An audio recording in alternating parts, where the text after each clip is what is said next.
Voilà, nous prions. Père, merci pour cette soirée que tu viens de nous accorder avec tes serviteurs. L'honneur et la gloire revient à toi, notre Adonai, et au Mashiach. Que ce moment soit un moment béni pour nous. Guide-nous, Seigneur. Il est écrit, là où sera l'écorce, et là s'assembleront les aiglons. Et nous sommes autour de ta parole. Aide-nous, dirige-nous à ton nom. Glorieux notre Adonai et au choix. Amen. Voilà. Nous remercions elle parce que ce soir, nous allons essayer justement de passer dans une série de questions-réponses, c'est-à-dire d'échanger avec vous. S'il y a eu des questions autour de ces deux cours, les premiers cours, comment interpréter la Bible du Tanakh à la Nouvelle Alliance. Le deuxième cours que nous allons finir aussi, c'est le 7 fêtes de l'Éternel. Il faudrait que nous puissions comprendre que il y a 14 fêtes que nous allons étudier, mais nous venons de finir les 7 premières fêtes. Et si tout va bien, au courant de la semaine, nous allons introduire peut-être 2 ou 3 fêtes et les restes, nous allons passer dans des séries, c'est-à-dire on va faire des lives comme ça, où nous pouvons directement commenter à travers nos fascicules. Et de la même manière, le cours sur les 12 fils de Jacob, là aussi nous allons continuer ça en privé. Surtout le cours, disons le cours typologique. Donc je peux faire première vidéo, deuxième, troisième. Le reste, nous allons pouvoir continuer ensemble avec vous. Donc voilà pourquoi vous devez avoir déjà vos fascicules, parce que ça va nous faciliter la tâche pour que nous puissions avancer rapidement. Alors, je laisse le champ libre, celui qui a une question par rapport à ces deux cours. Et nous allons répondre aux différentes questions et en même temps, nous allons conclure le cours sur l'aperçu panoramique, comment interpréter la Bible du Tanakh à la Nouvelle Alliance. Et puis, nous allons chuter sur le 7 fêtes de Yahvé. Et comme je viens de vous le dire, au courant de la semaine, je ferai seulement 3 vidéos sur les 7 autres fêtes. Parce que vous avez déjà 2 fascicules, volume 1 et le volume 2. Alors, si vous voulez poser la question, on a seulement 1h30. Vous pouvez poser votre question par rapport au cours. Donc, je suis là. Celui qui a la question, il peut ouvrir son micro, il pose la question. S'il n'y a pas de questions maintenant, je peux faire les grands résumés et à la fin, vous allez poser des questions. Mais pour l'instant, si une personne a une question, tu peux poser la question. Voilà. Si le cours, comment interpréter, là où il y avait un peu de complications, où vous n'avez pas bien saisi, donc vous êtes libre pour pouvoir poser votre question.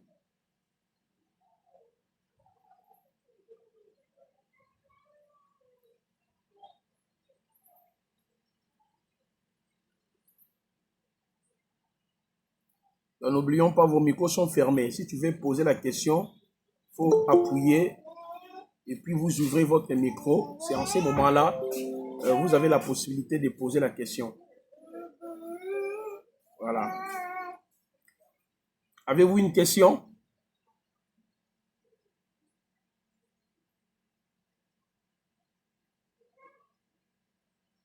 Donc, si tu veux poser la question, il faut ouvrir le micro. Donc, vous cliquez là où on a barré le micro là. Et ça vous permettra d'avoir la possibilité de poser la question. Voilà.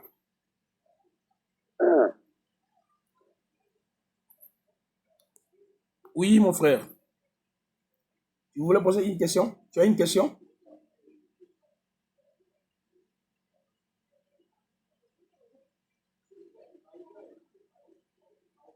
Ouais, pose la question, mon frère. Oui, bonsoir, salam à tous. Bonsoir, peut-être. Oui, bonsoir. Bonsoir. Allô? On vous attend pas bien. Là, vous m'entendez mieux? Oui, vais un peu aussi la voix. Voilà. Oui. D'accord, d'accord. Ma question, c'était par rapport au sept fêtes de l'Éternel, le dernier cours par rapport à prendre la coupe deux fois. Très bien. Et par rapport au texte, avec la traduction française, est-ce que le fait de dire qu'il faut prendre la coupe deux fois, c'est une interprétation par rapport, on va dire une interprétation propre à la lecture du texte, ou est-ce que il y a euh, comment dire, une signification en grec qui peut appuyer le fait que il faut la prendre deux fois. Très bien. Je me souviens plus du verset en tête. Là. Très bien. Je pense bien, c'est vraiment une question pertinente que notre frère a posée au sujet de c'est ce que nous appelons Sainte Seine. Bon, Oui. à la limite de la parole, c'est les repas pascal ou la table du Seigneur ou bien la communion fraternelle, parce que le repas pascal ou la table du Seigneur, comme je l'ai précisé, découle de ce qu'on appelle la Pâque. La Pâque, c'est d'abord une fête juive. Ça, c'est la première des choses. Nous sommes les nations. On n'était même pas comptés par rapport au plan d'Israël, c'est-à-dire l'élection dans les temps. Dieu avait choisi un peuple, en commençant par Adam, bien sûr, Abraham, Noé, Abraham, et Jacob, Isaac et les 12 fils d'Israël. Nous, les nations, d'après Michée 4 et 5, chaque nation marchait au nom de son Elohim. Et c'est pour cela que nous avons décortiqué que les 7 fêtes de l'Éternel ne nous concernent ni de loin ni de près. Parce que vous verrez, dans certaines églises, il y en a qui célèbrent la Pâque si la date à laquelle le peuple d'Israël avait célébré la Pâque arrive. Non, c'est le temps de la Pâque, c'est la Pentecôte. Toutes ces choses-là, c'est parce qu'on n'a pas bien saisi la notion de cette fête de l'Éternel.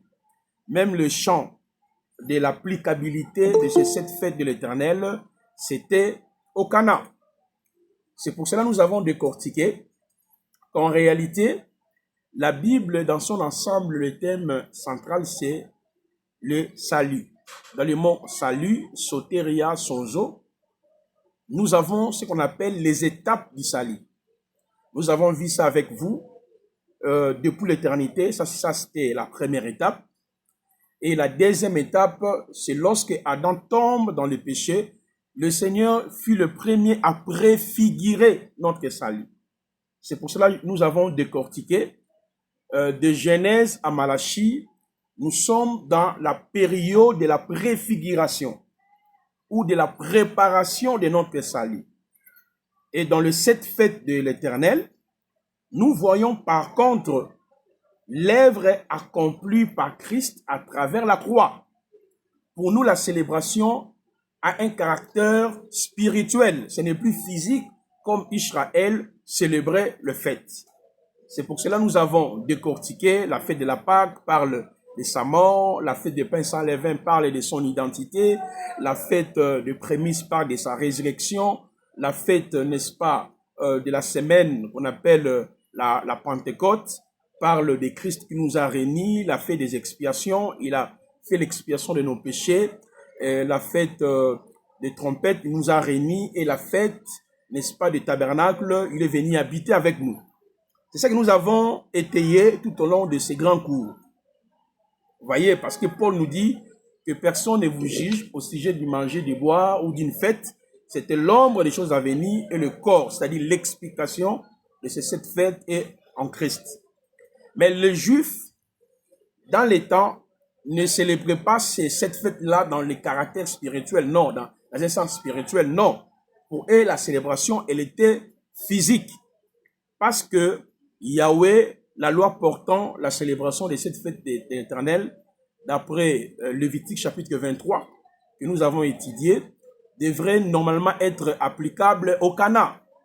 Mais pour nous les nations, nous sommes entrés dans le plan du salut à travers la croix. Donc à travers la croix, nous sommes entrés dans le plan du salut. Pour nous, les 7 fêtes éternelles a un sens spirituel. J'ai expliqué déjà la notion de type et l'antitype. Mais la question que le frère a posée, elle est pertinente. C'est au sujet de ce que nous appelons Sainte Seine, ou les repas pascal, ou bien la table du Seigneur. Chaque dimanche, nous avons l'habitude de prendre le petit pain, il y en a qui prennent le jus, il y en a qui prennent gauche à droite. Bon, nous avons décortiqué que nous sommes appelés à observer et à respecter ce qui est écrit. C'est ce qui est écrit que nous sommes censés à respecter. Il n'y a pas un autre fondement à poser dans l'église du Seigneur. Nous sommes dans un régime de répétition. Dans le livre de Jean 15, Yahushua avait dit quoi? Il dit, Père, je ne prie pas seulement pour eux. Il priait pour toi et pour moi. Il dit, par rapport à ceux-là qui vont accepter mon évangile à travers mes apôtres. Maintenant, pour célébrer le repas pascal, j'ai établi des prérequis, des conditions selon la Bible. Maintenant, le frère a... Est-ce que vous m'entendez? Je ne sais pas si vous m'entendez, parce que je vois tentative de connexion ici. Si Oui, oui. Ok. Très bien, on attend. Ah, super. Maintenant, le frère a posé une question qui est pertinente. Est-ce que le fait de prendre le vin 2 fois, ce n'est pas une erreur de la tradition, ou bien c'est comment? Alors, je vous ai fait comprendre qu'en réalité, les évangiles sont complémentaires. Il faudrait que nous puissions savoir que les apôtres, dans leur époque, que ce soit les 4 évangiles et les épîtres, les 21 épîtres, ou les livres d'Apocalypse, les apôtres n'avaient pas l'idée qu'un jour, les Congolais, les Français, tout le monde, voilà, ils vont lire ça. C'est pour cela même dans le cours sur l'aperçu panoramique de la Bible, comment interpréter la Bible du Tanakh, la Nouvelle Alliance, j'ai insisté sur le principe de la transculturation et la contextualisation lorsque nous voulons interpréter les textes bibliques. C'est pour cela que nous avons fait une étude globale pour vérifier est-ce que la manière dont nous célébrons le repas pascal dans nos églises, chaque matin, il y en a qui disent non, il faut prendre le vitalo, il faut prendre le jus. Est-ce que vraiment, ce sont des choses que le Seigneur nous a prescrites? Parce que il y a des choses que Yahweh nous a prescrites qui sont à l'impératif, conditionnel, au conditionnel à l'impératif. Par exemple, enseignez-le, baptisez-le, vous chasserez les démons. Vous voyez, faites ceci en mémoire de moi, afin que vous les pratiquiez. Ce sont des choses que le Seigneur a établi dans l'assemblée, que nous ne pouvons pas le travestir, de changer l'ordre qui a été déjà consigné. C'est pour cela, dans notre étude, nous avons démontré, par exemple, quand tu lis Matthieu 26, le verset 26 jusqu'au verset 28, vous ne verrez nulle part l'expression « fais ceci en mémoire de moi ».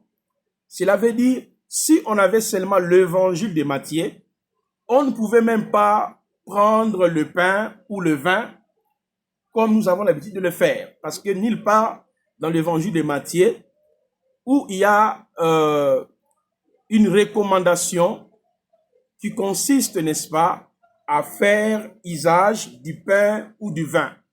Mais il y a justement une promesse, et dans cette promesse, on nous dit quoi?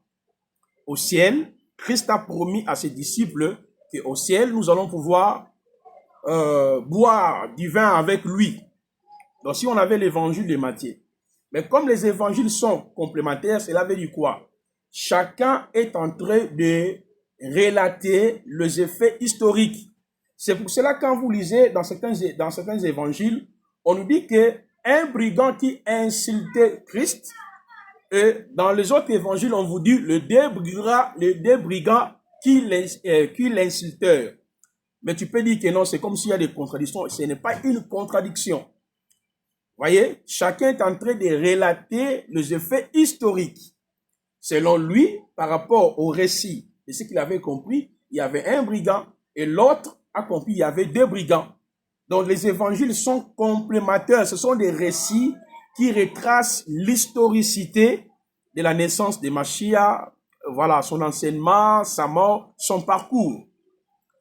C'est pour cela, je vous ai dit, lorsque vous lisez aussi dans Marc 14, le verset 23, jusqu'au verset 24, vous ne trouverez pas l'expression « fais ceci en mémoire de moi ». Ça n'existe pas.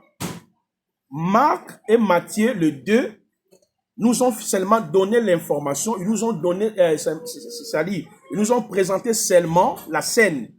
Pendant qu'ils étaient à la table, qu'est-ce qui se passe? Il a pris le pain, il a pris le vin, et puis il a promis à ses disciples, au ciel, nous allons continuer de prendre le vin avec vous. Donc, si on avait aussi l'évangile de Marc, on ne pouvait pas appliquer cette pratique que nous avons l'habitude d'exécuter dans nos assemblées. C'est pour cela quand on arrive même dans l'évangile de Jean, Jean n'a même pas fait mention de la Pâque, n'a même pas fait mention, il a pris le vin, il a rendu grâce, il a pris le pain, il a rendu grâce, mais par contre, l'apôtre Jean, lui, a mentionné tout simplement un élément que vous ne trouverez, jamais chez Marc, un élément que vous ne retrouverez jamais chez Matthieu. Donc, le frère qui a posé la question, il faudrait vraiment bien suivre ce qu'ils sont en train d'avancer comme argument. Mais l'apôtre Jean démontre qu'ils étaient à la table, il a commencé de laver le pied des uns les autres, il dit, si je ne vous lave pas, vous n'aurez pas part avec moi. Et puis, enfin, il dit, je vous ai lavé les pieds, vous devez vous laver les uns les autres, afin que vous les fassiez. Mais quand tu lis Marc, quand tu lis Matthieu, et quand tu lis Luc, tu ne trouveras jamais ces éléments-là. De la même manière, quand tu entres dans le livre de l'évangile de Luc, Luc donne une précision que vous ne trouverez jamais dans le livre de Matthieu, dans le livre de Marc, laquelle Yeshua a envoyé d'abord les apôtres pour dire, vous trouverez quelqu'un qui a une cruche d'eau, et cet homme-là, vous lui direz, on va célébrer. Vous voyez un peu comment les évangiles sont complémentaires. Donc, tous sont en train de relater la même histoire, mais chacun donne quelques séquences. C'est pour cela, lorsqu'on arrive dans l'évangile de Luc, c'est là où on trouve l'expression « fais ceci en mémoire de moi ». Donc, si nous, aujourd'hui dans nos églises, nous célébrons les repas pascal, ou bien la fraction du pain, ou la table du Seigneur, c'est parce que Luc, qui est venu après, il a fait des recherches, il a fait des investigations, il a attesté que non, Yeshua n'avait pas seulement dit « ceci est mon corps, ceci est mon sang », qu'au ciel, que nous allons boire avec vous. Mais il avait donné une recommandation. Seulement deux personnages qui ont évoqué la notion, c'est-à-dire la recommandation « fais ceci en mémoire de moi ». Il n'y a que Luc et Paul. Paul dans 1 Corinthiens 11, le verset 23. Donc voilà, quand vous voulez interpréter la parole, comme je vous avais dit, l'interprétation biblique, c'est un processus rationnel qui consiste à comprendre un auteur. Jadis, donc, comment comprendre un auteur? Il faut rassembler tous les moyens nécessaires afin d'avoir une pensée unique dans l'interprétation. Maintenant, dans le livre de Luc, c'est l'apôtre Luc qui va évoquer « fais ceci en mémoire de moi ».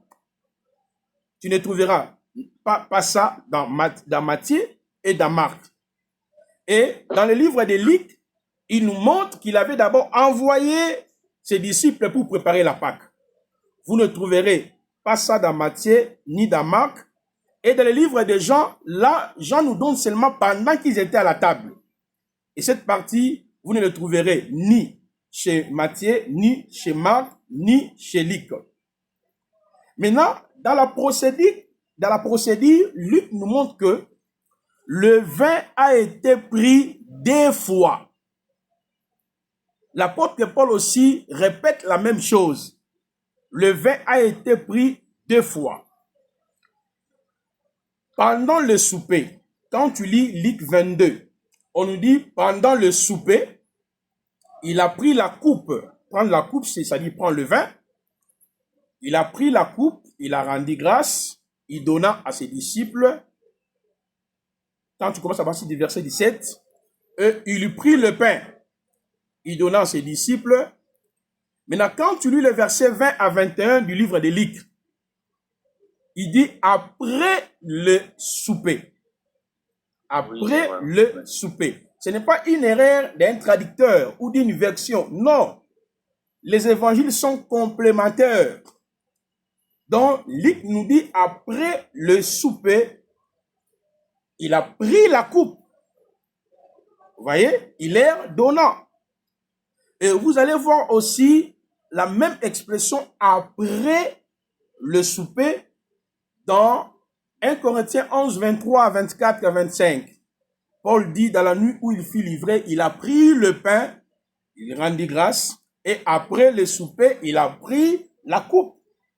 Donc, dans la procédurale de la célébration du repas pascal, on va passer par le lavage des pieds. Ça, c'est qui a démontré ça, c'est l'apôtre Jean. Parce qu'il y en a qui pensent que le lavage des pieds n'a pas de sens, c'est symbolique, on n'a plus droit de le faire. Bon, qui a dit c'est symbolique? Qui a dit on n'a plus droit de le faire? C'est un pasteur ou bien quelqu'un. Parce que quand on lit les textes bibliques, je l'ai démontré pendant le cours, la notion de lavage de pieds n'est pas une pratique de la loi de Moïse, parce qu'il y a une confusion par rapport à cela. Nous avons 2 sortes de lois.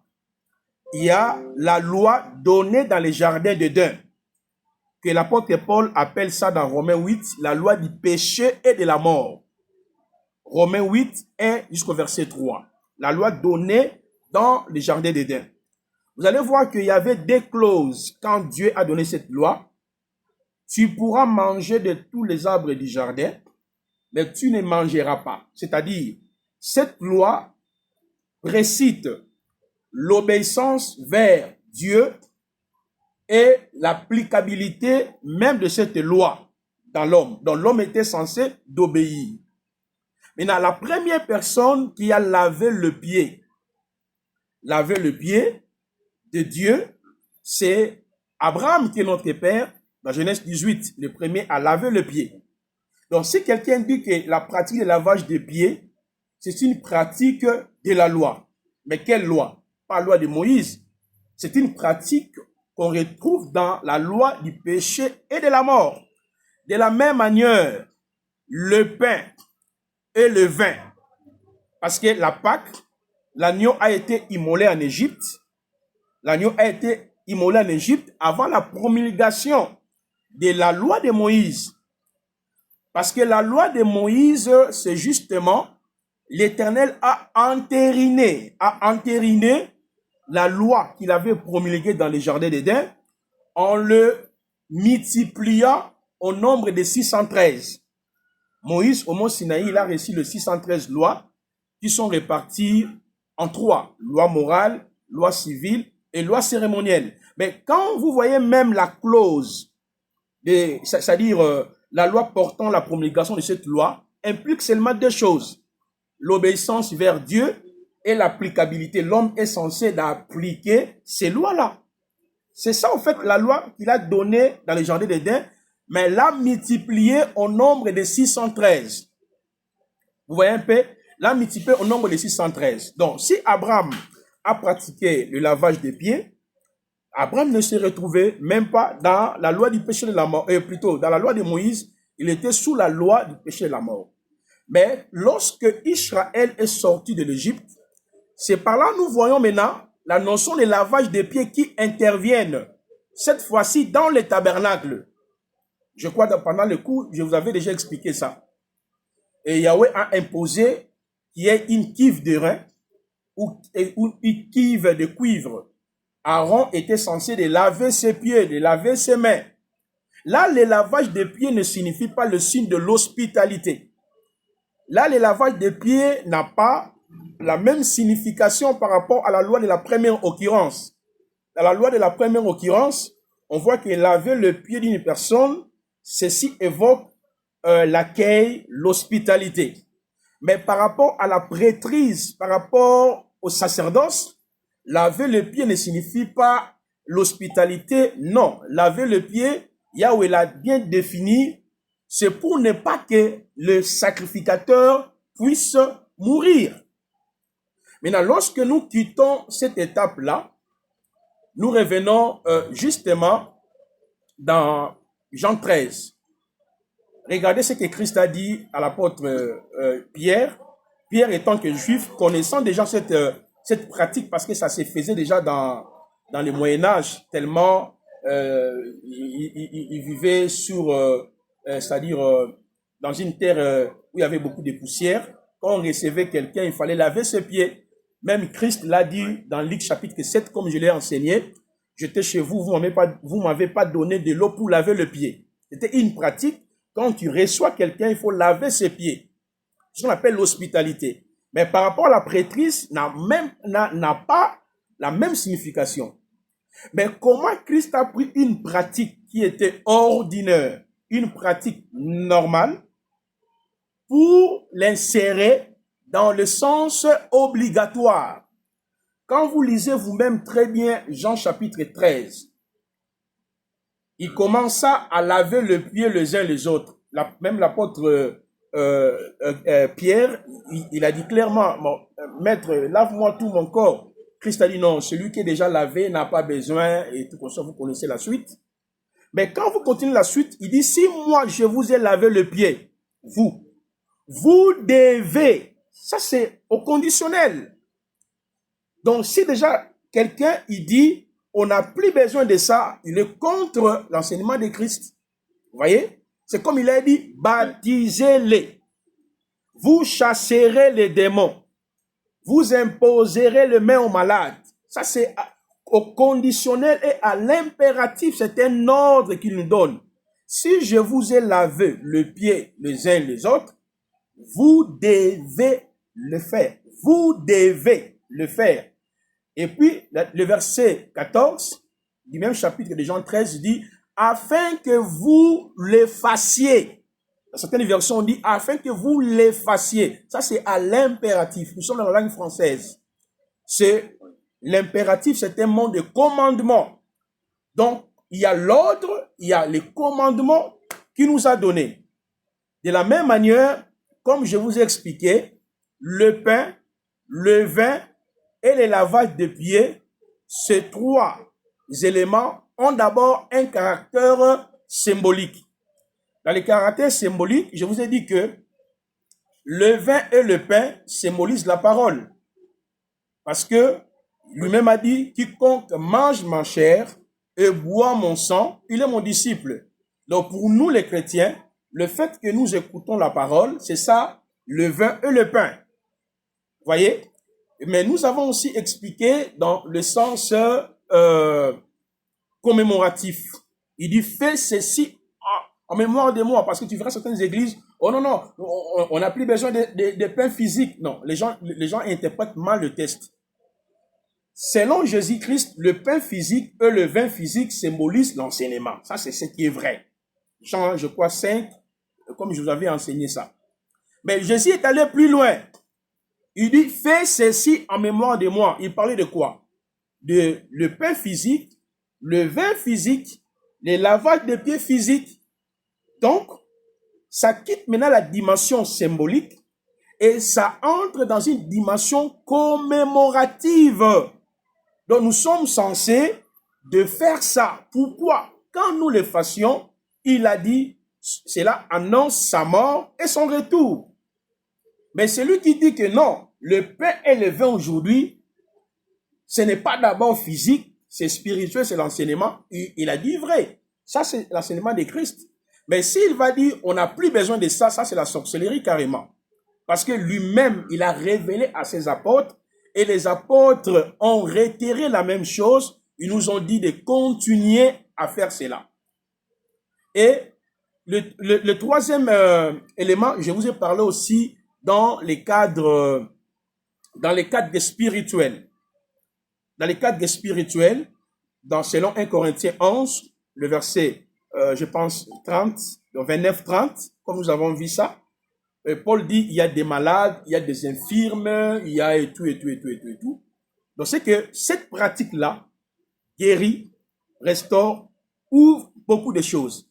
Mais tellement nous, les chrétiens, nous ne sommes plus disciples de Jésus-Christ, nous avons créé on appelle ça comment? Des dogmes. Chacun a créé ses dogmes. Dans notre église, on peut prendre même le pain physique, on peut prendre l'eau, ça fait quoi? Non. Si cela est le cas, on doit tout changer. Parce qu'il y a des recommandations qui sont à l'impératif.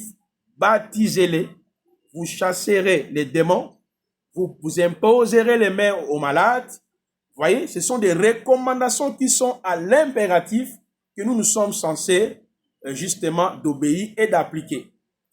Donc, si nous avons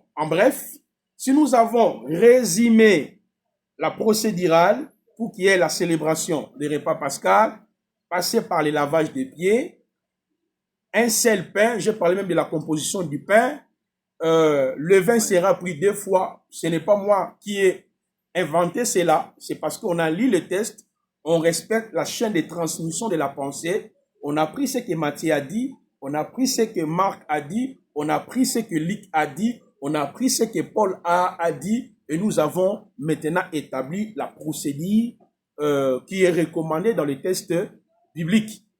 Donc voilà, ce n'est pas une erreur des traducteurs, mais c'est une notion complémentaire entre les apôtres. Donc l'autre a complété l'autre, l'autre a complété l'autre, l'autre a dit ça et l'autre a complété. Peut-être que parce que je vais finir par rapport à ta question, c'était aussi important pour répondre et peut-être que les autres aussi avaient la même question. Lorsque nous allons avancer avec vous dans le niveau de maîtrise, nous allons faire l'étude de ce qu'on appelle le néo-testamateur. On va étudier les Grecs, le Nouveau Testament. On va passer vraiment des bons moments. Nous allons étudier les Grecs, c'est-à-dire en commençant par Matthieu jusqu'à l'Apocalypse. Et les traducteurs c'est-à-dire les traducteurs ont fait un bon service, c'est ce qui est vrai, mais il y a aussi beaucoup d'erreurs que nous commettions. C'est parce que nous lisons la Bible en français, nous restons en français, mais tu verras quelqu'un dit non, moi le Saint-Esprit, moi, non, tu lis en français, tu comprends en français. Alors chaque langue, comme la langue française n'est pas ma langue, je peux parler cette langue pas en 100%. C'est différent avec un français parce que c'est sa langue. Vous voyez, mais dans ma langue lingala, j'ai la maîtrise et personne ne peut me berner dans ma langue parce que je connais quand on dit tel mot, cela veut dire ça, cela veut dire ça, cela veut dire ça. De la même manière avec la Bible. Donc, il y a certains mots pour mieux les comprendre, il faut entrer dans la source. Dans la source. Le Saint-Esprit, c'est lui qui est l'enseignant par excellence. On n'a pas besoin des Grecs d'abord, on n'a pas besoin de l'hébreu pour comprendre la Bible, parce que si cela était le cas, tous les gens là qui s'expriment en hébreu. Moi, je me rappelle quand j'ai quitté Burkina Faso, je venais à Éthiopie avant qu'on puisse me faire retourner au pays. J'étais avec un juif, notre président actuel, le président Tshisekedi, qui l'avait invité. Et maintenant, on discutait en anglais avec mon anglais un peu pauvre là. On était nous deux seulement. Il m'a salué, hello, j'ai dit hello, il dit, you are fine? J'ai répondu, I'm very fine. Bon, j'essaie un peu de bricoler l'anglais, il me dit, where are you going? J'ai dit, non, I'm going in Ethiopie, et tout consort. Et puis, je lui ai posé la question, where are you from? Il dit, from in Israël, et tout consort. Et puis, on a continué à échanger avec lui. On échangeait, je dis, moi aussi, je sais un peu de lire l'hébreu, de parler un peu l'hébreu. On a commencé à échanger, comment ça va en hébreu, tu vas bien, et tout. J'ai commencé à lire le texte, il était tellement émerveillé. J'ai raté même pour prendre son numéro, parce qu'il a été invité par le président de la République. Peut-être qu'on pouvait garder des relations. Bon, malheureusement, au moment où j'étais en train de tourner à l'aéroport, pour chercher mon passeport, lui était déjà, il était déjà parti donc, pour rentrer à Kinshasa. Mais quand je parlais avec le juif, tu vois que l'hébreu, c'est sa langue. Mais quand je lisais, il était étonné, je l'expliquais. Il y avait un texte biblique, je lis, et puis je lui expliquais le texte. Mais lui-même, il est hébreu, il ne comprenait même pas le contenu, parce que je l'avais vu avec des tatouages en sous-entendant qu'il était un païen. Mais c'était sa langue, il était étonné, il dit, oh, tu lis très bien comme ça là. Oui, je l'explique, tu vois, ici, c'est l'apôtre Pierre, dans cette phrase, il voulait dire ceci et cela.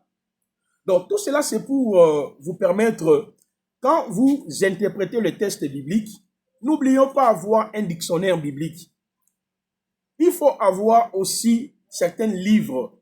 Qu'est-ce que tel pasteur, qu'est-ce qu'il a dit sur ces passages, tel. C'est très important, sinon, nous allons accuser le Saint-Esprit dans des choses où lui-même, il ne sait absolument rien. Donc, en bref, si nous voulons appliquer la parole par rapport à la célébration du repas pascal, je pense que on n'a pas le pouvoir d'altérer la parole comme la parole dit dans le livre de, je crois, des Corinthiens. Nous n'avons pas la puissance ou le pouvoir contre la vérité, mais pour la vérité. Donc, si on est croyant, moi, mes enfants qui sont en Chine aujourd'hui là, ils ont fait les repas pascal à la lumière de la parole. Nous, on le fait. On voit comment Dieu guérit les malades. Il y a des restaurations. Dieu transforme la vie de plusieurs personnes. Donc, il faudrait soit on respecte la parole, ou bien on ne respecte pas ce qui est écrit. Donc voilà, ici à l'IBK, on ne prêche pas seulement la théologie. Moi-même, je suis un docteur, j'ai un doctorat en théologie. Mais je ne vous enseigne pas ce que j'ai appris dans l'école théologique. Là, ce sont des théories bidons, ceci, tel a dit. Ici, on vous amène dans la compréhension des tests. Et toi-même, tu restes avec les tests, vous examinez cela. Voilà. J'ai répondu à la question. Je ne sais pas si quelqu'un d'autre a une autre question. Si vous avez eu la même préoccupation, vous avez déjà la réponse. On continue avec des séries de questions et réponses par rapport au cours sur comment interpréter la Bible du Tanakh à la Nouvelle Alliance et le 7 fêtes de l'Éternel. Parce que le 7 fêtes de l'Éternel a deux fascicules. La première partie, c'est que nous venons d'achever. Et pendant la semaine, nous allons, comme je l'ai dit, parler seulement de 3 fêtes. Et puis, il y aura un live. Il y aura un live le dimanche prochain où je vais conclure le cours sur les 12 fils de Jacob. Et en même temps, je vais conclure sur le 7 autres fêtes.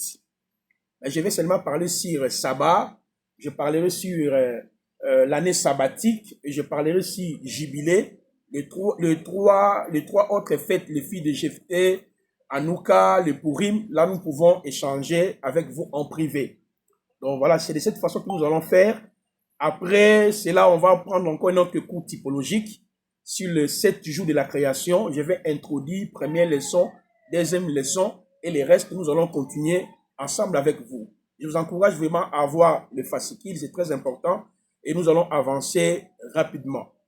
Alors, posez vos questions s'il vous plaît. Si vous avez des questions, vous pouvez poser des questions. Ça, c'est l'interaction. Voilà.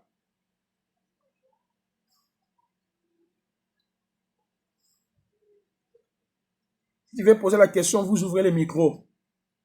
Comme on a barré, c'est fermé. Vous cliquez et puis vous pouvez poser la question.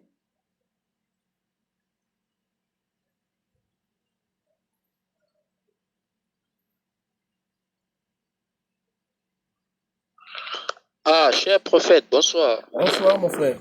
Moi, j'ai juste une petite préoccupation. Maintenant, si dans la procédure de la célébration de la Pâque, si les autres conditions ne sont pas respectées, là, on ne peut pas accéder à la cérémonie. Parce que dans nos églises, on voit que la présence des pains ainsi que le jus. Mais dans les 3 autres cas, si ça ne se figure pas lors de la cérémonie, on ne peut pas accéder au repas pascal. Bon, vous êtes disciples de Christ, n'est-ce pas, non? Nous respectons ce qui est écrit. Si ton pasteur le fait, nous tous aussi on le faisait. Alors, on le faisait sur base de quel test? On le faisait sur base de quel argument? Parce que nous tous, nous connaissons Jésus, n'est pas par la prière. Il faut fermer le micro quand je parle. Là. Si tu veux parler, tu vous ouvrez. Ah, voilà. Donc, le ingénieur Achille, je ne sais pas si vous êtes pasteur, prophète ou docteur. Donc, nous tous, nous avons connu Christ à travers les textes. Quand tu lis très bien Jean 17, il faut noter ça. Ça, c'est la prière sacerdotale de Christ. Qu'est-ce qu'il a dit? Père, je ne prie pas seulement pour les apôtres, parce que Elohim lui avait donné la parole de vie. Lui, il a pris cette parole-là, le message-là. Il a donné ça à ses disciples. Il dit, Père, je ne prie pas seulement pour eux, je prie pour ceux-là qui vont accepter, qui croiront en moi par le biais de mes apôtres, afin que nous soyons un. Ça, c'est la première des choses. Lorsque vous prenez aussi Ephésiens 3, le verset 3, 4 et 5, on nous dit quoi? Le mystère caché dans les autres générations, écoutez très bien, mais révélé à ces apôtres, à ces saints apôtres et prophètes. Donc, nous, étant donné que nous sommes le disciple de Christ, nous ne faisons que répéter ce que les apôtres nous ont prescrit comme la ligne de conduite. À part si on a le Saint-Esprit, il peut nous recommander certaines choses. Mais les recommandations ne peuvent pas violer. Exemple, il les a dit, baptisez-les au nom du Père, du Fils et du Saint-Esprit. On a vu que les apôtres ont baptisé au nom de Yehoshua, ou bien au nom de Yehoshua, Yahvé, au nom de Yahvé. On aura ça sur la Christologie. Parce que d'ici là, je pense qu'on va commencer le cours sur l'hébreu avec vous. Là, nous allons vous envoyer les fascicules gratuits. Il y a plus de 54 fascicules que nous allons vous envoyer gratuitement. Parce qu'à l'IBK, il y a des fascicules que vous allez acheter. Il y a d'autres fascicules que vous ne pouvez pas acheter, comme le cours sur l'hébreu, le cours sur le grec. Là, nous avons mis ça gratuitement. Donc, vous aurez presque 54 fascicules. Je vais d'abord vous initier dans l'hébreu biblique. Comment lire l'hébreu, comprendre l'hébreu biblique. Lorsque nous allons toucher le cours sur Yehoshua Mashiachologie, vous allez comprendre l'importance de la langue hébraïque, même quand tu prépares l'enseignement, pour vérifier certains mots, pour comprendre, ça va t'aider en tant que prédicateur. Donc, si nous sommes disciples, pasteur Achille, nous sommes censés de respecter ce qui est écrit. Comment toi tu prêches? Parce que tu respectes ce qui est écrit. Comment tu chasses les démons? Parce que vous respectez ce qui est écrit. Ok? Pourquoi vous imposez les mains aux malades? Parce que vous respectez ce qui est écrit. Mais si toutes les conditions ne sont pas réunies, papa, je vous ai expliqué ça. Même à la maison, tu peux faire ça à la maison. Avec toi et tes frères et ta femme, tu peux le faire ça. Je vous ai démontré que les apôtres le faisaient par semaine, une seule fois, selon Acte 20, le verset 7. Selon Acte 2, 42 à 43, Acte 2, 42 à 43, ils rompaient le pain à la maison. Donc, mieux vaut respecter ce qui est écrit et d'adhérer dans une chose que toi-même, tu sais qu'à la limite de la parole n'est pas écrit pour satisfaire tel. Non, il faut aussi savoir que beaucoup de pasteurs n'ont pas, c'est-à-dire, beaucoup de pasteurs n'ont pas aussi la connaissance avancée de certaines choses. Ils font certaines choses par rapport à ce qui a été recommandé. Donc, tu vois un peu. Voilà. Donc, moi, je pense que si les conditions ne sont pas réunies, papa, par l'amour du Seigneur, comme ça, on a honte. Donc, au lieu de faire des choses qui ne tiennent pas debout, pourquoi? Cette pratique-là a des éléments, a des retombées spirituelles. Ça guérit, ça restaure. Vous voyez ça? Ça porte la joie. Parce que, imaginez, Paul a dit, il y a des infirmes, il y a des démons. Moi, je peux vous donner beaucoup de témoignages que nous avons fait des délivrances à travers les repas pascal. Les femmes qui avaient des problèmes, qui n'arrivaient pas à concevoir et tout consort. On a plein, si je dois vous raconter des témoignages. Mais tellement nous ne respectons plus les prérequis, ok, établis par le Seigneur, C'est pour cela même les sorciers mangent ça calmement. Bon, on va boire, on va boire. Mais si vous respectez vraiment les conditions, mon frère, s'il y a des sorciers dans l'assemblée là, ils ne resteront plus. Ils vont fuir. Comment les gens de Corinthe qui prenaient ça, il y a eu des malades, il y a eu des infirmes, il y a eu des morts. C'est parce que les conditions étaient respectées. Voilà. Je pense que j'ai répondu. Oui, je vois, Elie, vous voulez poser la question. Pasteur, ouvre le micro, tu poses la question. Donc, tu peux poser la question soit sur le coup comment interpréter la Bible du Tanakh, la Nouvelle Alliance, ou bien sur le 7 fêtes de l'Éternel. C'est là où nous sommes. Voilà. Je vous écoute. Si tu veux poser la question, vous ouvrez le micro.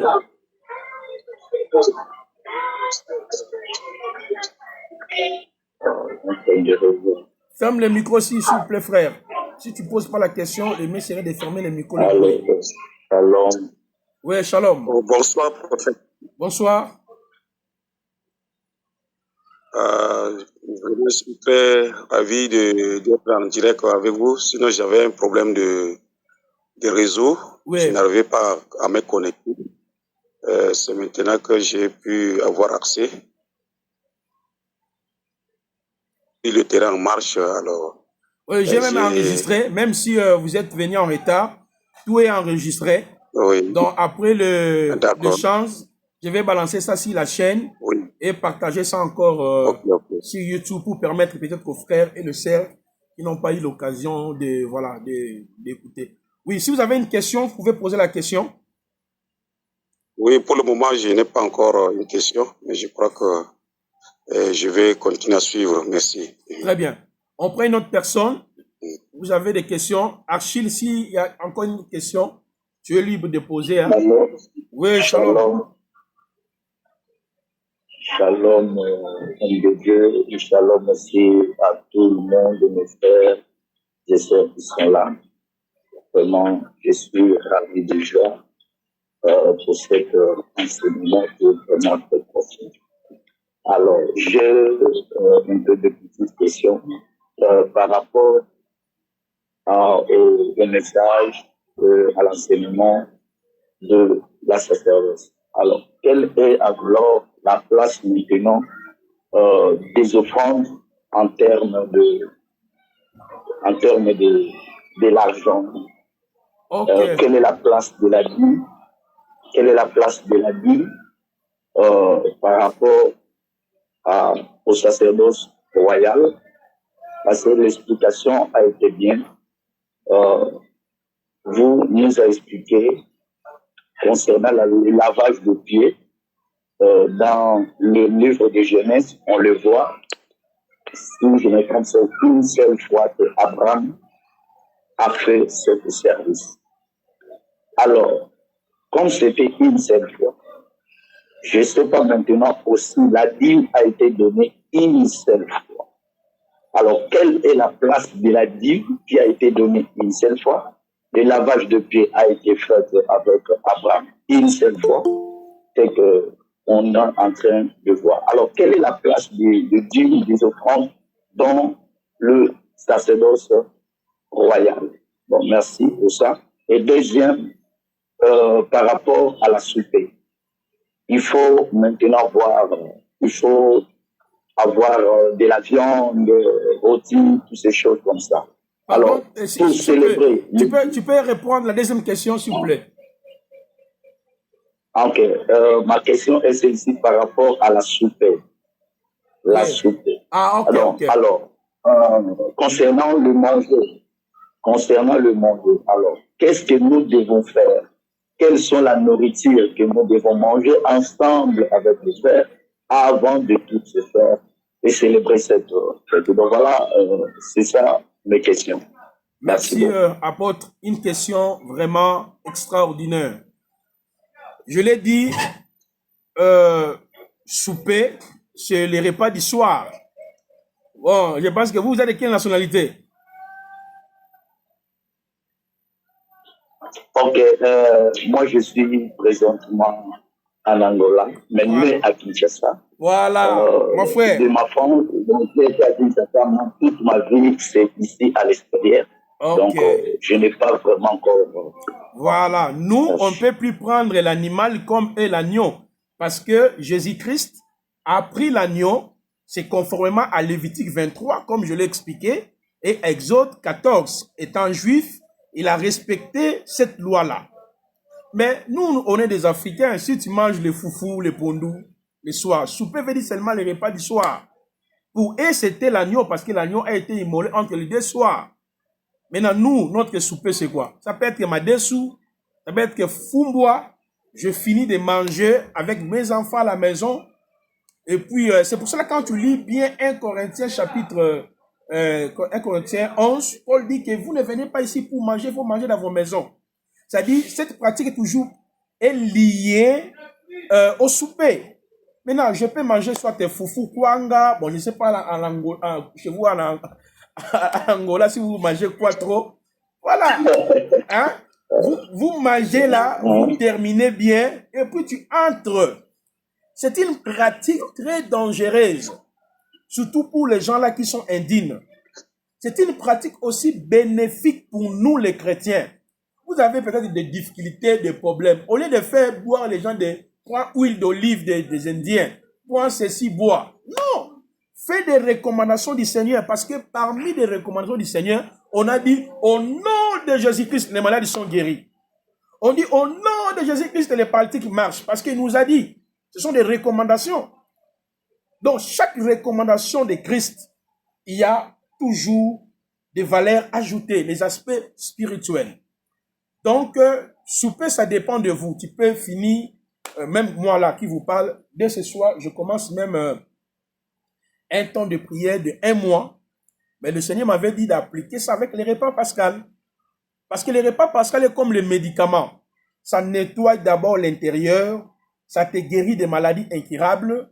Donc, si tu veux appliquer le souper, tout ce que vous mangez, si c'est pondou, soso, bon, en Angola, bondia, je ne sais pas si c'est quoi là, vous mélangez tout là. Vous mélangez tout là. Hein, papa, vous prenez les bondia, si je crois. Bon, vous rassemblez tout. Les bondia, ah, voilà. Voilà. Vous finissez de manger. Là, vous entrez parce que quand tu manges le corps, tu bois le sang, tu entres en communion. Aujourd'hui, j'étais avec un avocat, c'est mon avocat. Il était venu chez moi, on échangeait par rapport à un contrat que nous devons présenter, là où nous avons négocié avec la salle pour les cultes. Il était avec moi ici. Il m'a posé la même question. Il m'a dit maintenant, la façon dont nous fassions les choses dans nos églises, là, qui nous a dit de faire ça? On partageait les mêmes sujets. Il m'a dit, mais je me rends compte que nous, les chrétiens, nous avons l'habitude de faire les choses selon nous, et pas selon ce qui est écrit. On expliquait ici une notion même de huile d'olive. C'est pour cela que je ne peux pas répondre à la question si la prêtrise que tu m'as posée, les sacerdoces. Nous sommes en train d'aller doucement sur les sacerdoces. On est en train d'aller doucement. Et si vous avez bien observé parmi les éléments que j'avais soulevés, l'origine du sacerdoce, le but du sacerdoce, le lieu du culte du sacerdoce, j'avais parlé aussi des revenus des prêtres. On va arriver sur ce point-là, sur la notion de la dîme. Bon, comme ce soir, nous sommes beaucoup plus sur le cours, les 7 fêtes de l'Éternel, le cours sur comment interpréter. Maintenant, nous arriverons aussi sur les sacerdoces. Parce que le sacerdoce est d'abord long. Donc, si je finis la partie qui nous reste là, je pense que dans 2 semaines, je peux déjà finir sur c'est-à-dire les Éphésiens 4 par rapport au sacerdoce lévitique. Quand j'aurai fini avec ça, avant d'attamer le tabernacle, le lieu du sacerdoce lévitique, c'est là où nous aurons maintenant un live pour pouvoir d'abord vider la question du sacerdoce royal, sacerdoce lévitique et des sacerdoces universels. Après, nous allons entrer dans les tabernacles. On y arrivera. Parce que je vous avais dit que il y a au moins 2 ouvrages que je ne vous ai pas encore envoyés. C'est premièrement sur les revenus du prêtre. Les revenus du prêtre, je ne vous ai pas encore envoyé ça. Il y a aussi un autre ouvrage sur les sacrifices. Là, je fais le titre général de tous les sacrifices de l'Ancien Testament. Donc là, je vais vous envoyer ça pendant la semaine pour ceux-là qui avaient déjà acheté le fascicule, parce que les sacerdoces, c'est une compilation de 9 syllabis ou fascicules. Donc voilà, prenez votre mal en patience. Lorsqu'on va arriver sur ce point, on va examiner ça doucement. Moi, déjà, dans ma position, je ne pose pas la dîme à l'Assemblée. Là, déjà, il faut souligner ça. Mais l'enseignement de la dîme aussi a été mal présenté par nous-mêmes, les prédicateurs. Vous voyez, on a mal expliqué la dîme et les gens ont mal compris aussi la notion de la dîme. Donc maintenant, avec le temps, Dieu nous a éclairés, on a compris que là, on disait pas bien là. Là, on disait la vérité, mais avec un esprit un peu arrogant.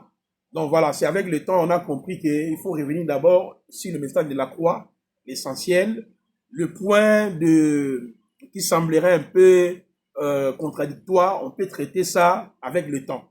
Donc voilà, je vais répondre ça lorsque nous allons arriver sur ce point.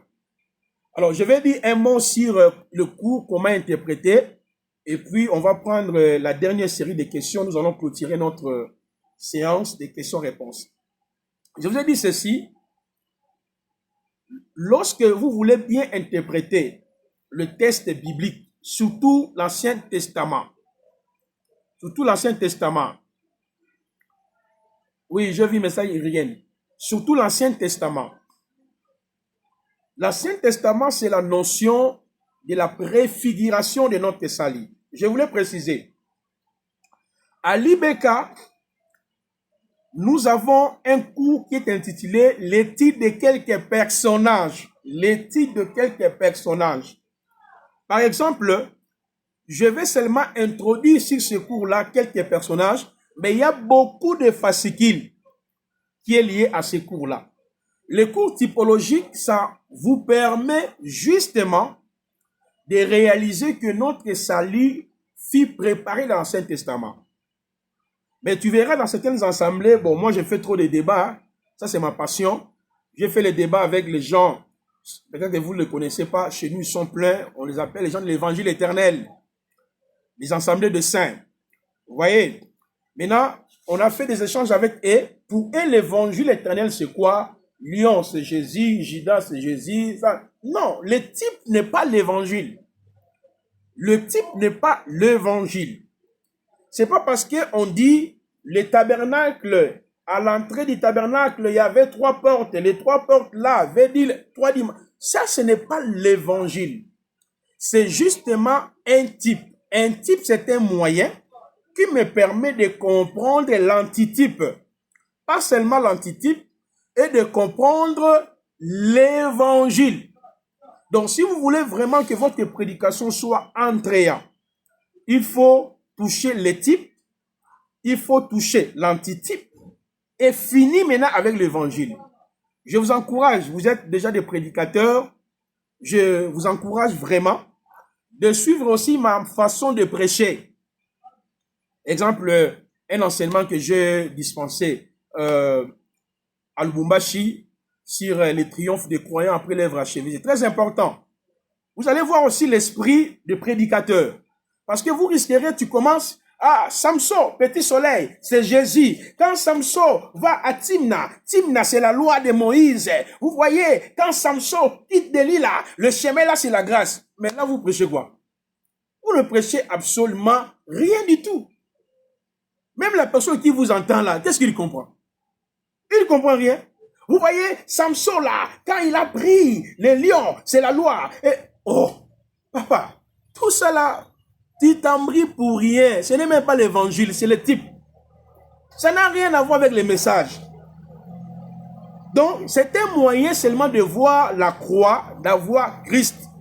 Donc, quand vous prêchez dans les types et l'antitype, il ne faut pas s'arrêter par là. Allez à l'évangile. Allez à l'évangile.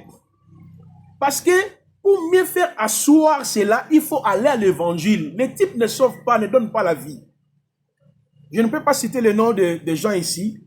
Nous, on a participé à la délivrance d'un grand prédicateur des assemblées de saints. Je ne vais pas citer son nom. Parce que la vidéo sera publiée, et ça sera public. Mais les gens le connaissaient, un grand prédicateur, mais comédien. Vous voyez? Parce que lui, tout ce qu'il sait. Vous voyez, quand Boaz, et quand Ruth vient au champ de Boaz, frère, c'est la grâce. Ça, c'est la croix. Oh. Mais je lui ai dit, frère, oh non, mon frère, c'est ça l'évangile éternel. Nous, on interprète. Et puis, il me dit, on n'interprète pas les épîtres. J'ai dit, papa, vous avez d'abord un problème. On n'interprète pas les épîtres, mais toi, tu fais quoi? Oh, on interprète l'Ancien Testament. Vous voyez, ce n'est pas ça. Ici, à Libeka, on a ça plein, des interprétations-là. J'en ai beaucoup. Vous trouverez des types et des types. Études de Samson, de David. J'ai fait tout ça là. Mais ce n'est pas ce qui est important. Ce qui est important, que les gens comprennent d'abord l'œuvre achevée. Je vais parler de la rédemption. J'explique, quand Yahushua est venu étant notre salut, il monte à la croix étant notre rédempteur et notre rédemption. Je commence à dénicher. La rédemption, c'est quoi? C'est la délivrance. L'homme d'abord comprenne c'est quoi la rédemption. La rédemption, c'est la délivrance. Il nous a délivré de quoi? Il nous a délivré du péché d'Adam, de nos propres péchés, de ceci, de cela. Même la maman là, qui est assise là, elle comprend. Ah, c'est ça le but de la croix. Maintenant, je peux prendre la rédemption, qui est l'évangile, pour aller maintenant dans l'Ancien Testament, pour chercher les types. Parce que on avait vu que l'Ancien Testament, c'est la préfiguration de notre salut. Je peux maintenant prendre l'histoire de Ruth et de Boaz pour faire sortir l'œuvre de la croix. Vous voyez ça? Je peux prendre l'histoire, par exemple, de Jephthé pour faire sortir l'œuvre de la croix. C'est pour cela, chers prédicateurs, on a vu ça. Le 4 optique de la présentation de l'évangile. Prêcher par révélation, prêcher par connaissance, prêcher par doctrine et prêcher par la prophétie. Je vous ai dit que la révélation n'est pas la base, elle ne peut pas être la base de ta prédication. Sinon, vous allez imaginer des choses à la tête. Moi, j'ai vu des gens comme ça. Depuis qu'il a commencé la prédication, type de type. Oh, Rebecca, Israël. Oh, Rachel, là, c'est la loi. Oh, Rebecca, quand elle a fait ceci, c'est Israël qui monte. Oh, je dis, frère, tu nous as pris des 2 heures du temps. Oh, vous voyez, quand Rebecca a quitté là, c'est ça le premier jour de la création. Hein? J'ai dit, mais papa, là, vous prêchez qui, vous prêchez quoi? C'est pour cela que je vous ai dit, quand tu veux prêcher, il faut comprendre d'abord la sotériologie. Si vous ne comprenez pas la sotériologie, vous allez prêcher, comme on dit à Lingala, rote habité à terre. Donc, c'est dans les bla, bla, bla, bla, bla. Tu ne comprends absolument rien. C'est pour cela, le type, l'Ancien Testament, nous aide à nous amener dans l'antitype. Maintenant, l'antitype qui est Jésus, lui, nous a amené l'évangile. L'évangile et tous les livres que Dieu m'avait mis à cœur pour que je puisse écrire, c'est gratuit. Ben, aujourd'hui, je viens de supprimer les livres sur les 4 optiques de la prédication de la croix via les sites. On va remettre ça demain parce que on est en train de faire un travail. Je dois mettre tous mes livres, que ce soit l'angiologie biblique face à la cabale juive, l'Oaï récit d'Anouka, les 4 optiques, et le volume 2 que je viens d'écrire aussi, la position des croyants après l'œuvre achevée, et le volume 3, les triomphes des croyants après l'œuvre achevée. Tous les livres seront via notre site, où les gens peuvent télécharger ça gratuitement. Vous voyez? Donc, comprenez d'abord l'évangile, cher prédicateur. J'étais à Lubumbashi récemment, j'ai rencontré un docteur des assemblées de saints, très orgueilleux, mais il me dit, frère, tu m'as aidé. Je suis en train de comprendre l'œuvre achevée et ça me permet de mieux asseoir la pensée du Seigneur. Il dit, nous, on était seulement, en réalité, il fuit Jésus, il rentre au tabernacle. Il dit, aujourd'hui, l'église est assise sur la croix. Et quand je touche le type, ça me permet seulement à élargir la pensée de la croix. Donc voilà pourquoi, à Libeka, là, je vous assure, lorsque nous allons finir notre première promotion ici, ceux qui voudront continuer avec nous, il y aura la maîtrise, justement pour 9 mois. nous allons travailler pour le Nouveau Testament et puis nous allons travailler pour l'Ancien Testament. Et vous aurez beaucoup d'éléments par rapport à votre ministère. Par rapport à votre ministère.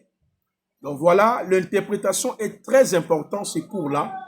Il s'agit même de réécouter ça, c'est très important. Et puis, un autre conseil que je peux vous prodiguer, essayez aussi de créer encore votre libéka, c'est-à-dire avoir les gens où tu peux aussi enseigner ce que tu reçois. Ça te permet aussi d'avancer. Comment interpréter le type, l'antitype. Ayant aussi 2, 3 frères, réunis-le. Partagez avec eux. Et vous allez voir que ces gens-là, ça permettra même l'enseignement puisse rester dans la tête. Donc, pour nous-mêmes, nos fascicules, si tu vas dupliquer ça pour nous, ça me gêne même pas. C'est ça même l'objectif. Donc, les gens reçoivent pour que eux aussi continuent de donner. Moi, je peux vous encourager de cela. Chaque cours, le fait de l'Éternel, chaque cours, si ceci, cela, essayez aussi de... OK? Est-ce que vous m'entendez très bien? Vous m'entendez?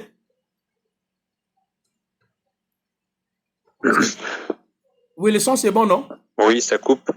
Ça coupe? Vous m'entendez pas? Ça coupe. Vous n'entendez plus? Oh, qu'est-ce qui se passe là? Attends, je vais mettre la connexion normale. Ça coupe. Maintenant, c'est bon? Maintenant, c'est bon? Un peu, mais pas assez. Maintenant, c'est bon? Maintenant, vous m'entendez? Très bien, très bien. Ah, voilà. Oui, moi je vous entends. Voilà, donc vraiment, je vous encourage. Je sais que parmi nous, il y a les aînés dans la foi. C'est pas tout le monde qui vient à l'IBK, ce sont des petits joueurs. Hein. Il y a aussi des aînés qui sont avec nous. Mais c'est par l'esprit d'humilité, la simplicité. C'est ce qui fait même la force du ministère. Prendre le temps aussi d'écouter les autres, d'écouter les aînés, d'écouter aussi les gens que vous appréciez. Ils ont quelque chose dans votre ministère. C'est ce qui fera aussi la différence. Alors, je vous encourage vraiment d'avoir déjà un moyen où tu peux de temps en temps enseigner le même message. Vous récupérez comment interpréter, vous récupérez les 7 faits de l'Éternel, tu commences à dénicher cela, tu commences à expliquer cela, ça va t'aider aussi à maîtriser, à mémoriser. C'est ce que moi je fais quand j'étais en train d'apprendre. Voilà, donc je commençais en 2003 déjà d'apprendre. Voilà, j'ai évolué de cette façon plusieurs années. Puis je me suis retrouvé dans l'histoire de la théologie jusqu'à ce que j'étais un peu perdu. Et puis le Seigneur m'a dit, et toi, mais c'est retourne là, retourne. Donc voilà, c'est un parcours d'un géant. Ainsi va la vie. Donc voilà, on revient sur l'enseignement et nous sommes en train de vous encourager dans ce sens. Donc je pense que vous avez compris sur comment interpréter, comment prêcher par la révélation. Je vous avais dit, prêcher par la révélation, c'est prêcher par le type, l'antitype et l'évangile. Vous voyez, mais la révélation est variable. Dans les mêmes textes, l'autre peut venir donner sa pensée, mais en restant dans l'esprit contextuel.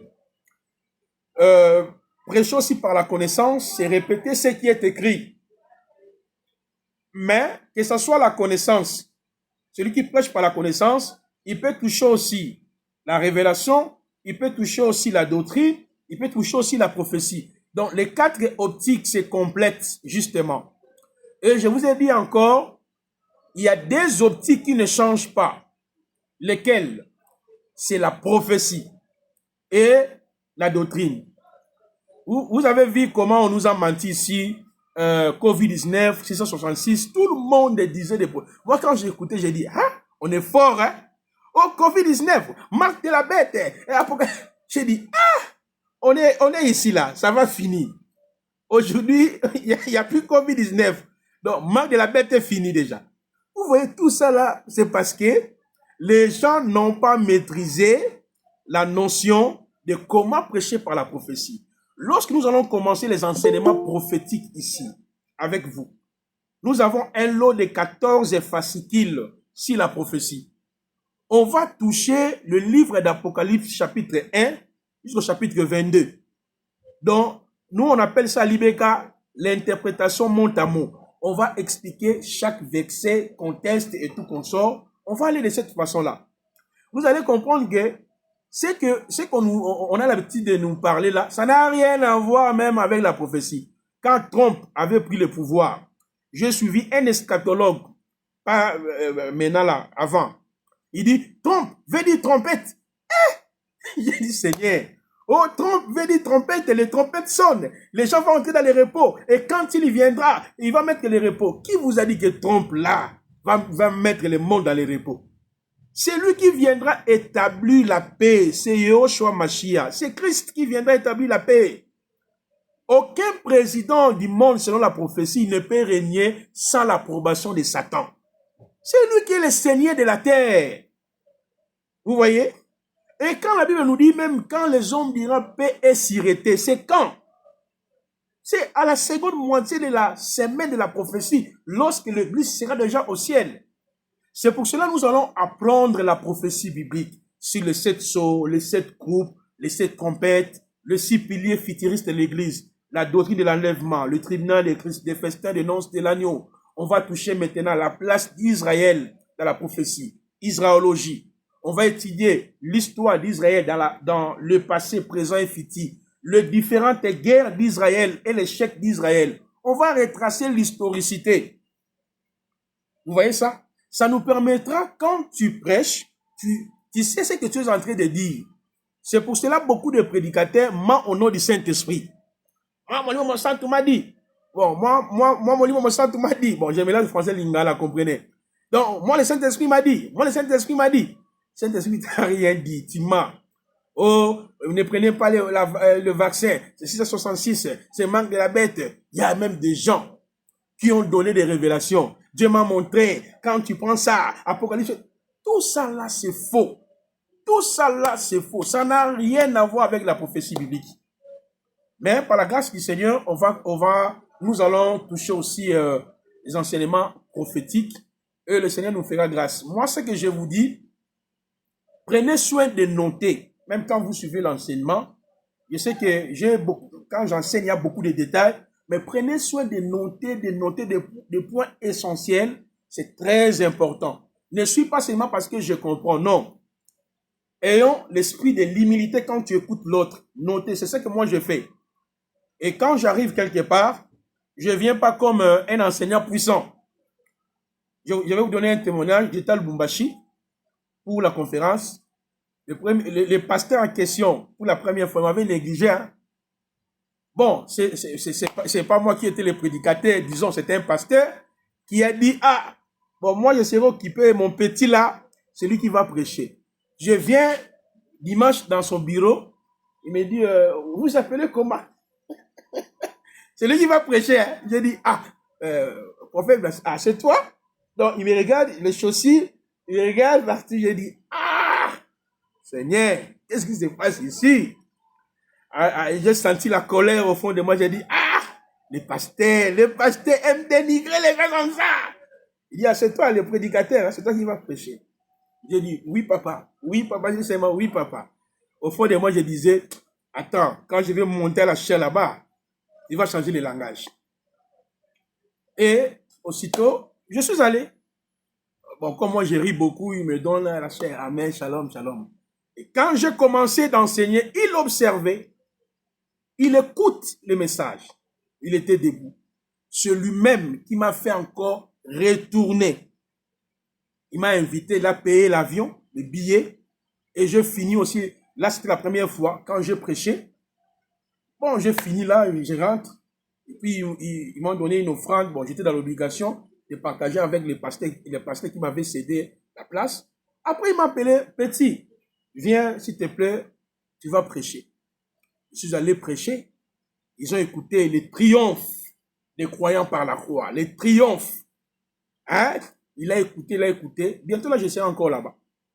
Me dit, dans son bureau, il me dit, petit, tu as quel âge? J'ai donné mon âge. Il m'a dit, ah, nous, quand on avait cet âge, on ne connaissait même pas ça. Il m'a dit, tu as le verbe, tu as le verbe, tu as le verbe. Il m'a dit, petit, tu as le verbe. Ici, c'est ta maison. Hein? Ici, c'est ta maison, c'est ta maison. Donc, il va venir passer ici pour nous enseigner la parole. Vous voyez? Donc, la connaissance, elle est importante. Là, je vous dis la vérité. Les histoires, Dieu m'a dit, Dieu m'a montré, nous, on a fait ça, on est fatigué. À deux fois, on mentait même, on voyait même pas, on n'entendait même pas. On a passé par là. Je vous dis vrai. Nous, maman, je vois comme si tu aimes les gens t'aiment pas. Oui, oui, oui, oui. Je vois tes mains là, il y a des trous. Tu touches l'argent, tu fais rien. Ce n'est même pas la prophétie. On a passé par cette voie-là. On a compris que la voie d'abord, c'est la parole. Si Dieu parle, Dieu parle. Si Dieu ne parle pas, Dieu ne parle pas. Mais quand vous avez la parole guérit, la parole fait des choses. C'est pour cela, moi, je n'ai même pas de témoignages. À Lubumbashi, là, il y a eu des témoignages terribles de guérison. Mais comme Dieu nous avait dit, ne fais pas ça pour attirer les gens auprès de toi, prêche que la parole, je le fais. Mais le jour où ils vont m'autoriser, peut-être, je ne sais pas si les gens seront beaucoup dans mes lives. Parce qu'on a des témoignages terribles. Parce qu'on a suivi la voie du Seigneur. Nous avons compris de prêcher la parole vraiment selon la pensée du Seigneur. Donc vraiment, il ne faut pas négliger le cours comment interpréter la Bible, du Tanakh à la Nouvelle Alliance. C'est très important. C'est très important. Revoir, réécouter et prier aussi le Seigneur. Moi, je ne peux pas dire que j'ai l'absolu. C'est faux. Le Saint-Esprit est là pour nous enseigner. Le Saint-Esprit nous enseigne sur base de ce que nous avons réussi. Comme tu as compris déjà le fait, en lisant maintenant les textes, il peut te donner des précisions que moi je n'ai jamais vues dans les textes. Il peut encore vous amener très loin de la compréhension. C'est pour cela qu'il faut apprendre, comme nous sommes en train d'apprendre comme ça là, et ça va beaucoup plus nous aider. Alors, je vais prendre une série de dernières questions, et puis nous allons nous séparer. Je vais passer par les communiqués. Si quelqu'un avait une autre question par rapport à ces deux cours, comment interpréter la Bible du Tanakh à la Nouvelle Alliance, et les 7 faits de l'Éternel, posez la question. Voilà. Donc, vous ouvrez le micro, vous posez la question.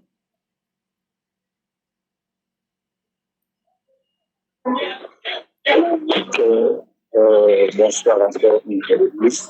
Bonsoir. Merci vraiment, prophète, nous sommes venus. Alors, je besoin de savoir par rapport à Will, que la Bible déclare que si quelqu'un est malade, il appelle les anciens, il dépend de lui, appliquer sur la personne qui est malade. Alors, quelle est l'huile qu'on peut appliquer? L'huile d'olive qui est vendue au marché, ou bien l'huile d'olive selon les boutiques qui étaient l'huile qu'on appliquait seulement sur le roi et tout comme ça. Selon le sacerdoce royal, quelle est l'huile que nous pouvons utiliser pour, selon la nouvelle alliance, si quelqu'un est malade, qu'il appelle les anciens, et de prendre l'huile de vendre le malade. Donc, les disciples aussi, quand Jésus les a envoyés, ils sont allés avec lui, ils appliquaient les gens qui étaient malades. Alors, par rapport à l'huile, pour les gens qui sont malades, quelles sont l'huile que nous pouvons utiliser et comment aussi les faire selon la nouvelle alliance? Merci. Très bien. Je pense que je vais répondre déjà à partir de demain, si pas demain, après demain. Demain, je vais expliquer le ministère, qui est apôtre, qui est prophète. Par après, je vais expliquer la consécration. Vous voyez? Parce que dans nos assemblées, nous avons l'habitude de consacrer les gens. On consacre les gens par l'huile d'olive et tout qu'on sort. Si vous avez bien suivi déjà l'enseignement, quand je parlais du sacerdoce par rapport à Yehoshua, je vous avais déjà décortiqué la différence entre l'onction d'huile. L'onction d'huile. Vous ne m'entendez pas? Non, ça va. L'histoire, ça va. Ça va. Je vous avais expliqué la différence qui existe entre l'expression l'onction d'huile et l'expression l'huile d'onction. Nous, les pasteurs, il y a une forme de confusion. Ma sœur, amène-moi l'huile d'onction, amène-moi l'huile d'onction. Non, c'est pas ça. L'huile d'onction, c'est une expression vétérotestamenteure. L'huile d'onction, c'est la typologie. C'est le type, n'est-ce pas, du Saint-Esprit. C'était l'huile d'onction, on déposait ça sur les rois, les sacrificateurs, les prophètes et les objets sacrés représentaient le Saint-Esprit. Maintenant, l'expression qui existe, c'est l'expression onction d'huile. Onction d'huile, c'est l'expression qu'on retrouve dans Marc 6, 12, 13. Yoshua a envoyé ses disciples, il guérissait les malades à leur oignant d'huile. C'est la même expression qu'on retrouve dans Jacques 5, 14, 15. Si quelqu'un est malade, appelle les anciens pour prier et en l'oignant d'huile et la prière de la foi qui guérira les malades.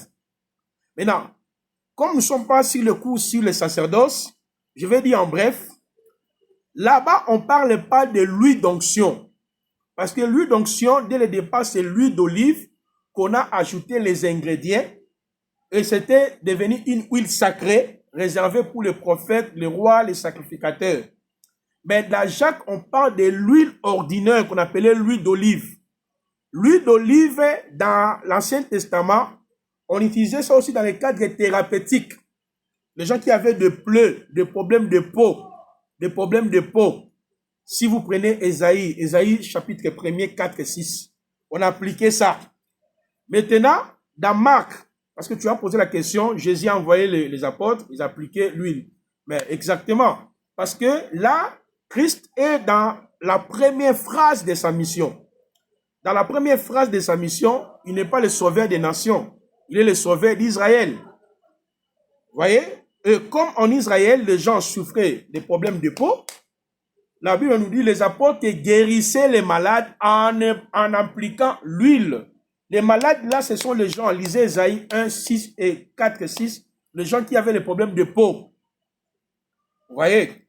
Et même l'épître de Jacques. L'épître de Jacques, c'est l'épître adressé aux Juifs qui se retrouvaient dans la diaspora. Maintenant, on n'a pas dit dans Jacques, c'est l'huile qui guérit, c'est la prière de la foi. Maintenant, l'huile là qu'on doit appliquer dans l'aspect contextuel, c'est la personne qui a, par exemple, il est lépreux. Vous êtes lépreux pour qu'on vous mette l'huile d'olive. Ça n'a pas de sens. Est-ce que vous avez un problème de peau, qu'on puisse mettre l'huile d'olive?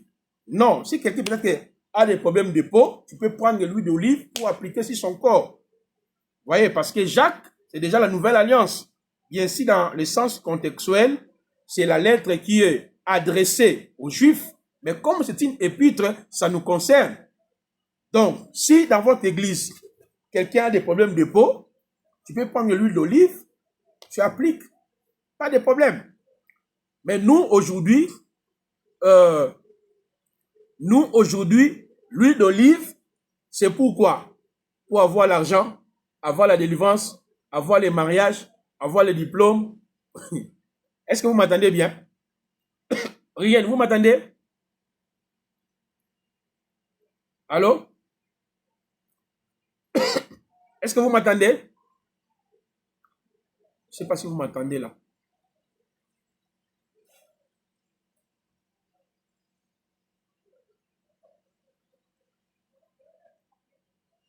Vous m'entendez?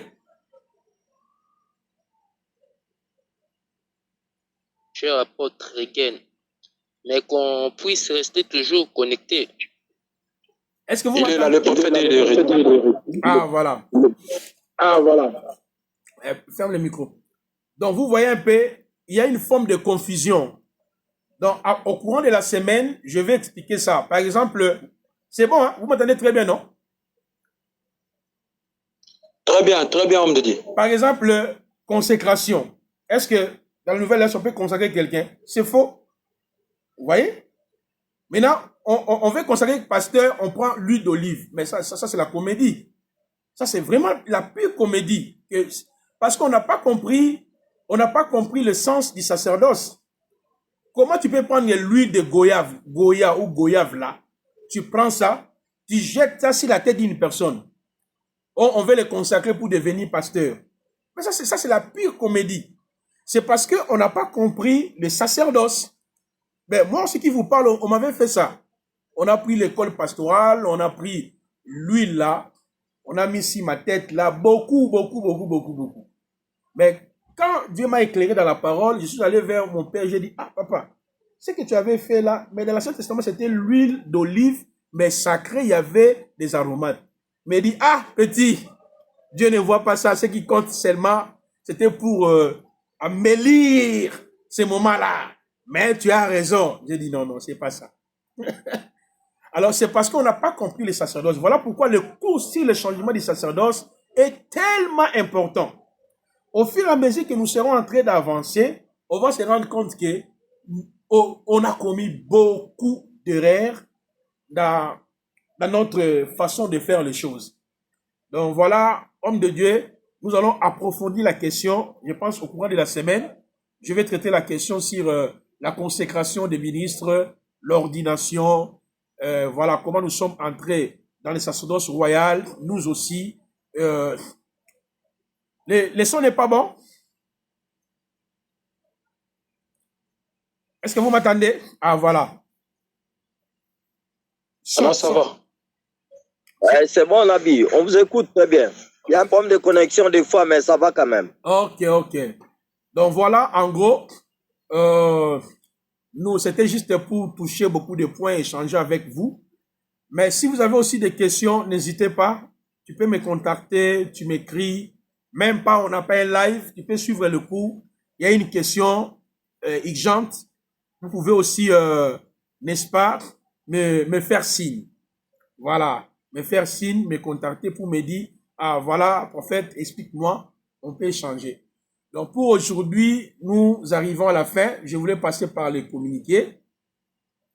Le premier communiqué, donc demain, on continue avec le Saint-Esprit, la pneumatologie. C'est aussi très important ces grands cours-là. Le soir, à 18h, nous allons continuer sur les sacerdoces. Dès demain, je vais expliquer déjà le ministère apôtre, prophète, docteur, évangéliste. Et puis, on va maintenant entrer sur est-ce qu'on peut ordonner, consacrer, pasteur, prophète, évangéliste. La différence entre la consécration et l'ordination. C'est là où nous allons expliquer la notion de l'huile. L'huile d'olive et l'huile d'onction. Et quand nous allons finir avec les ministres, nous allons passer par les sacerdoces par rapport à l'église. Et puis nous allons finir la première partie. Il y aura un live autour de cela. Et ensuite, nous allons continuer par les tabernacles. Donc voilà, ça c'était le premier communiqué. Le deuxième communiqué, je pense que, je ne sais pas si Rigen, il y avait un autre communiqué. Voilà. C'est juste de rappeler aux étudiants, et à tout moment, on peut changer le reste, c'est pour votre intérêt. L'IBK veut vraiment travailler avec rapidité, vitesse. Donc, c'est juste de serrer votre ceinture et aussi de contribuer pour l'avancement et l'épanouissement de l'IBK. Nous sommes là. Donc, on va travailler vos mardis. À tout moment, on peut changer l'horaire, le programme, mais c'est pour votre intérêt. C'est juste ça ce que je peux dire. Je ne sais pas si le frère Sébastien a aussi quelque chose, mais au moins la semaine, déjà, on va balancer, on va commencer avec le TP. Comme on a déjà fini avec le prophète, on va juste commencer avec le séance TP. On vous donnera l'horaire ou la date fixe pour donner les séances TP. C'est juste ça. Merci. Oui, shalom. C'est certes que nous voulons quand même encourager les étudiants. Là, nous sommes au nombre de 17, alors qu'il fallait normalement tout le monde soit là pour poser des questions et en profiter déjà. Comme l'administrateur vient de parler là, nous sommes en train de filer pour respecter les calendriers. Alors, aidez-nous un peu à aller en avance parce que jusqu'ici, nous, cette formation, normalement, c'est à semi-gratuit.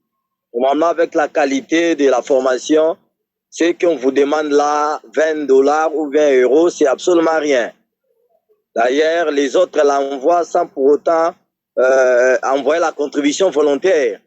Voyez-vous? Donc, si vraiment que vous ne nous payez pas ces $20 là, vous nous retardez et vous prenez l'œuvre de Dieu en général. Alors, soyez un peu souple de le faire même avant que les mois s'achèvent. N'attendez pas seulement la liste des irréguliers comme les autres les font. Alors, soyez un peu souple pour nous aider un peu dans ce sens-là.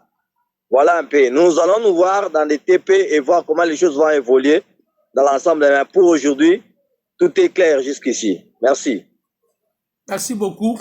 Je voulais ajouter le dernier communiqué. Donc, normalement, je devais être au Togo. Au Togo, c'est moi ici. Mais malheureusement, je n'ai pas encore reçu mon passeport. Je n'ai pas encore reçu mon passeport. J'avais fait la demande du passeport. J'étais accompagné de frère Rigen. Nous sommes partis pour faire la demande. Bon, vous connaissez aussi la situation sécuritaire de notre pays.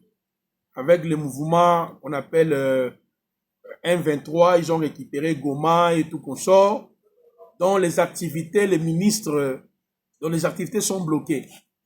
Donc, par mesure de prudence, j'ai carrément annulé le programme pour Togo, parce que je n'ai pas encore le passeport. J'avais perdu mes documents à Éthiopie. Donc voilà, on est déjà l'idée. Bon, je ne sais pas, j'aurai ça quel jour. Avec la guerre ici, là, donc c'est très compliqué. Alors, j'ai beaucoup plus consacré le temps pour l'inauguration de notre siège. Donc, de notre siège, là où nous allons passer nos moments de culte et en même temps la formation biblique ici à Kinshasa. Et j'ai fait l'appel aussi aux étudiants parce que je vous avais dit que on est là pour s'entraider. C'est lui qui sera touché aussi pour pouvoir nous venir en aide pour l'achat des matériels, parce qu'il nous faut au moins plus de 7000 et quelques dollars pour qu'on puisse acheter les matériels. Alors d'où, si quelqu'un est touché, il est béni aussi par nos ministères, qui veut aussi nous soutenir, ça nous fera énormément aussi du bien pour faire avancer l'œuvre. Donc, le programme de Togo, vous serez peut-être informé, si c'est moi ici, on m'a donné le passeport, là, je vais voir. Mais comme sa question, j'ai échangé avec lui, il m'a dit, prophète, tous les ministres sont en mouvement. Il y a même pas moyen. Même si on imprime ça aujourd'hui, tu n'auras même pas ça. Il faut que le ministre puisse signer. C'est la ministre des Affaires étrangères, la femme là qu'on appelle Wagner. C'est notre ministre. Elle est un peu blanche comme ça là. C'est elle qui doit signer. Donc voilà. Donc d'où je suis un peu bloqué. Je demanderai aussi la prière. À part ça, la prière, priez pour nous. J'ai observé qu'à chaque fois, il y a une mission, il y a des obstacles. Dernièrement, quand j'étais au Cameroun, en venant au Congo, j'avais perdu mon bagage. Et ça a pris presque 3 jours. Dieu avait touché le frère là, qui m'avait remis les bagages. Donc, j'étais au Burkina Faso, j'ai fini. Je devais passer à Éthiopie. Aussitôt, j'ai perdu les documents. Donc, l'apôtre Paul aussi demandait la prière. Donc, il ne faut pas n'oublier quand vous restez chez vous là-bas, même pendant 1 minute, priez le Seigneur. Soutiens le frère, garde le frère, parce qu'on a une grande mission de pouvoir restaurer les messages, encourager les chrétiens. Toutes les conférences que je fais, je les fais gratuitement. Donc, ce sont des conférences où je viens moi-même, je loue la salle. Ce n'est pas quelqu'un qui m'invite. Quand je pars au Burkina, Cameroun, Abidjan, j'y vais moi-même. J'envoie l'argent, je loue la salle, j'organise, je viens avec les livres, je distribue ça gratuitement aux frères et sœurs. Et à contrepartie, il n'y a même rien, on ne donne rien. Vous voyez? Donc, je sais que par vos prières, le Seigneur nous fera grâce avec ces travails. Voilà, on arrive à la fin. Je vais prier et puis nous allons nous retrouver demain. Si vous avez des questions, n'hésitez pas. Tu peux continuer à vous voyez les questions en privé. Voilà, je peux prier et puis nous allons nous séparer. Est-ce qu'il y avait une question par rapport au communiqué? S'il n'y a pas une question, on va carrément prier. Voilà. On peut prier. Seigneur, merci pour le temps que tu nous avais accordé avec tes serviteurs et servantes. Père, continue à nous enseigner, apprends-nous ta parole. Tu as dit dans ta parole, aucun homme enseignera son concitoyen. Nous tous nous serons enseignés par toi. Et je le crois de tout mon cœur, c'est que nous sommes entrés d'apprendre à travers l'IBK. Père, ce n'est rien, parce que le Saint-Esprit est là, la source de la profondeur, de l'auteur, la largeur, la longueur, et continue à faire ton travail qui consiste à amplifier, Seigneur, ce que nous recevions à travers les différents cours que nous avons établis. Et manifeste ta gloire dans la vie de tout chacun, dans le ministère de ton peuple. Ouvre, Seigneur, restaure, donne la joie, donne la paix. Et Seigneur, ceux qui traversent aussi des moments tragiques, donne l'exaucer dans leurs affaires, dans leur vie. Seigneur, accomplis des choses inhabituelles à ton nom glorieux, notre Adonai Yahushua. Amen. Voilà, bonne soirée à tout le monde. Amen. Oh, amen. Voilà. Merci.